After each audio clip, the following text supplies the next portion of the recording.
Hi everyone, I'm Caleb and welcome to Gold Rush Cooking here at Columbia State Historic Park. Today we are making Johnny cakes. This is a very simple recipe from the American Heritage Cookbook. You will need 1 teaspoon of salt, 1 tablespoon of sugar, which is optional, 1 cup stone ground white cornmeal, preferably in the bowl, and 1.25 cups of boiling water. I made this the way that many of the Rhode Islanders say it's supposed to be made and added another ½ cup of water to make the batter thinner. The exact origins of the Johnny cake are debated to this day. It seems to have originated in the Rhode Island area. It was shared with the European settlers that came in the 1600s by the Native American tribes in the area.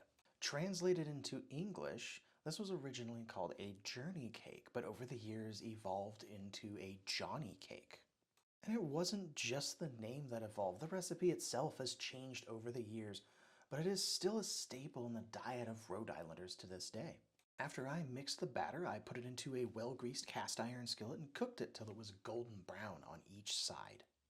Now, the Johnny cakes can be consumed right away warm, and they taste similar to a pancake, or our gold miners could have wrapped them up and saved them for later for a long journey.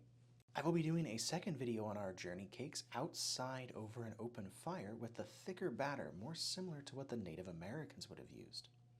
As always, I hope you enjoyed today's video. For more content like this, please hit the like button and subscribe, and check out our social media links below.